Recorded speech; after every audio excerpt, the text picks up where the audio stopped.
Welcome into the Cleveland Browns Report. Day 4 is wrapping up, so I'm filming a last-minute video before I got to run out of the office, so I'll probably push this out tomorrow morning, where you're watching it right now, Friday. But as the day begins to wrap up, I'm sure they'll have more news coming out overnight. But let's break down the latest Browns news and rumors from the day, starting with the newest Brown, Juan Thornhill. He had his introductory press conference today. It was awesome. He was talking about how excited he is to be a Cleveland Brown, and how he wants his defense to be flying around full of playmakers like himself.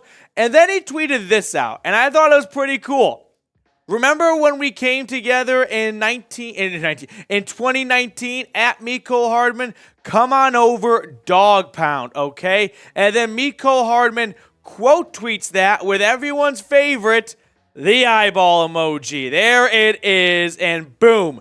Could we see Mecole Hardman coming over to Cleveland with his old teammate from Kansas City, Juan Thornhill, recruiting him? We know the eyeball emoji is just widely overused at this point, and it's just a joke from now. But hey, maybe there is some truth to that, as the Browns do need a speedy wide receiver.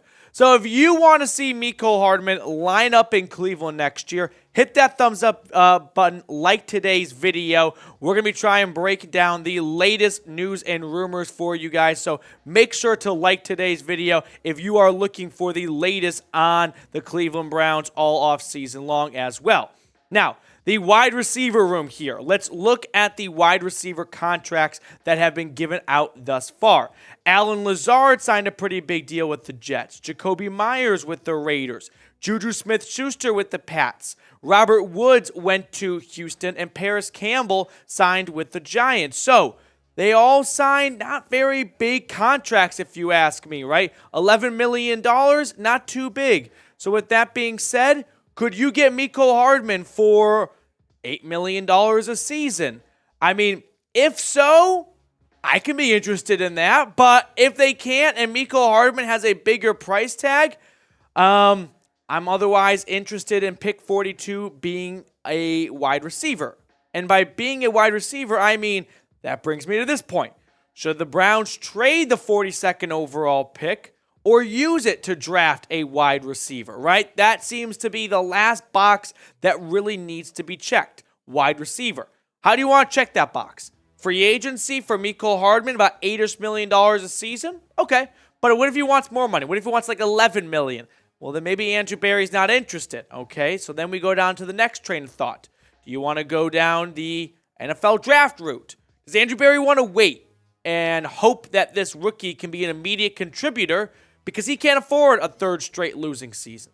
If he says no to that question, well, then now we're looking at the Browns maybe using that 42nd overall pick to make a trade for someone like Jerry Jeudy, who we'll talk about next. But make sure to subscribe if you haven't already. That way you don't miss a thing when it comes to your Cleveland Browns. We've got the latest news and rumors. It's the #1 Browns YouTube channel out there. So hit that sub button and join us today if you haven't already.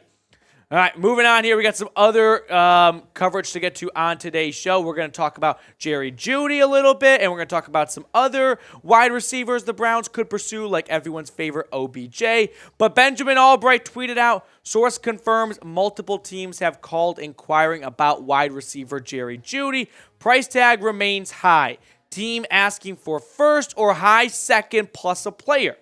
So Cleveland doesn't have a first, but they can do a high second plus a player. New England, Cleveland, and Dallas, who was interested at trade deadline last year, among others inquiring. So now let's really get our teeth in and talk about Jerry Jeudy potentially coming to the Browns. When you look at his career stats, I think most people would think he'd have more stats, right? Like bigger, better stats, rather.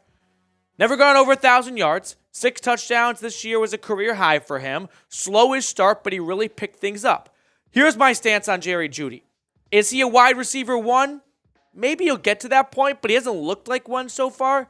But for the Browns, they don't need him to be, right? If they traded for Jerry Jeudy, picked up a 5th-year option, that gives him 2 years of a rookie contract, something they could work with, and try and go on a deep postseason run with Amari Cooper, Donovan Peoples-Jones, and Jerry Jeudy all on the roster for the next 2 seasons, with DPJ probably getting an extension. Now, I have long stated I don't see a way the Browns could get Jerry Jeudy because they don't have a first, and that's what Denver wants. If Denver is dying to trade Jeudy and they don't get a first from anyone and they have to go to the next round, maybe a second and Greg Newsome could get it done. Maybe I'll be eating crow after saying for so long, yeah, it'd be really cool if the Browns got Jeudy, but let's not live in Candyland here. Denver wants a first. Cleveland doesn't have a first. And I don't see why the Broncos would want Greg Newsome if they're trying to reset or rebuild. That doesn't seem like a move that helps further their progression of getting better in a soft rebuild or whatever. But comment down below, would you trade Greg Newsome and a second rounder for Jerry Jeudy? Type T for trade or P for pass. Let me know in the comment section what you would do. So some other trade targets out there, including Jerry Jeudy. You've got Elijah Moore, Brandon Cooks, DeAndre Hopkins, Jeudy like we just talked about, and Courtland Sutton, also rumored to be on the trade block. So if they can't land Jeudy, man, Elijah Moore looks pretty good right now. Not going to lie. He brings a lot of speed. Cooks and Hopkins, if it costs a second or third, that's kind of the last piece of the puzzle. So don't be shocked if Andrew Berry goes, you know what, guys? I'm all chips in. Screw getting a rookie receiver and hoping he's good, because let's be honest, the draft is a crapshoot. No, let's go get proven talent. That could be the route Andrew Berry goes down. Then there's this. Diana Rossini. Several teams continue to show interest in Odell Beckham Jr. and are in touch with OBJ's reps.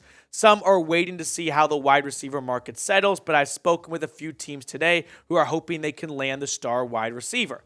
Then Dawg followed that up with more from Diana Rossini, who said OBJ is indeed seeking $15 to $20 million a season.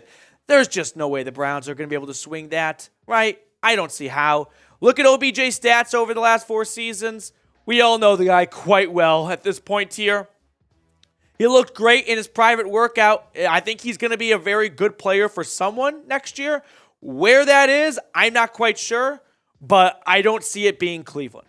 I don't think it's impossible for a reunion, but at that price tag, I do think so. I'm guessing he's going to be a Dallas Cowboy. Jerry Jones hasn't done anything in quite some time, so that could be a landing spot for him. But hey, let me know. Would you sign OBJ? OBJ for yes, no BJ for no. Let me know in the comment section below what you would do regarding Odell Beckham Jr.